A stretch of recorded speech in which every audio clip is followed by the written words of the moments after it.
이제 공은 국회로 넘어갑니다. 국회에서 법 개정 사안인 보험료율과 국민연금 구조를 논의해야 하는데 대형 변수가 있습니다. 총선입니다.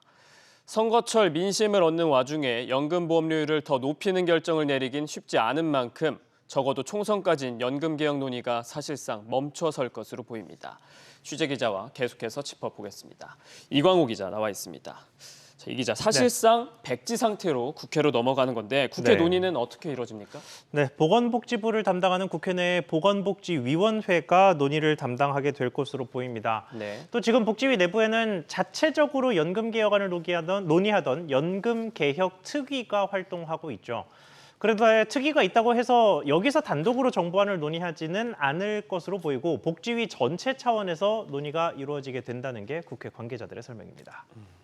근데 이제 문제는 국회 논의가 제대로 될 거냐 이 부분이지 않습니까? 네, 그렇습니다. 당장 정부안이 제출될 때 부실하게 제출되다 보니까 국회 논의도 지지부진할 가능성이 높아졌다는 우려가 나옵니다. 이 내용은 전문가 이야기 들어보시죠.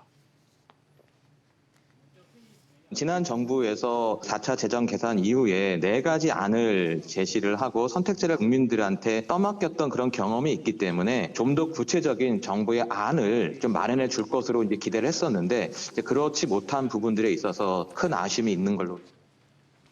당장 연금특위의 활동도 좀 뜸해졌습니다. 지난달 초, 그러니까 거의 2달 전에 열린 회의가 마지막 공식 회의였는데요. 이 회의 때 특위 산하에서 민간 전문가 자문위원장을 맡고 있는 김현명 중앙대 교수는 공론화를 앞으로 하기 위한 틀을 국회 차원에서 합의해서 만들어달라고 요청을 합니다. 하지만 아직까지 특위 내 의원들이 이 내용을 합의해서 자문위원회에 보낸 적은 없는 것으로 확인됐습니다.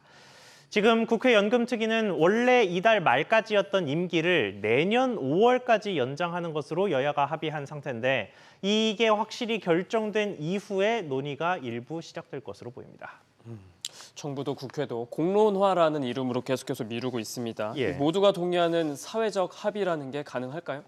네, 공론화라는 것의 실체를 보자면 결국 노골적으로 이야기하면 미래 세대에게 조금의 희생을 요구하고 또 현재 세대에게도 조금의 희생을 요구해야 하는 작업인데 총선을 앞두고 이를 논의하는 게 쉽지는 않을 것으로 보입니다. 그래서 이번 정권에서도 개혁이 힘들 것이다라는 안 좋은 이야기가 나오는 건데요.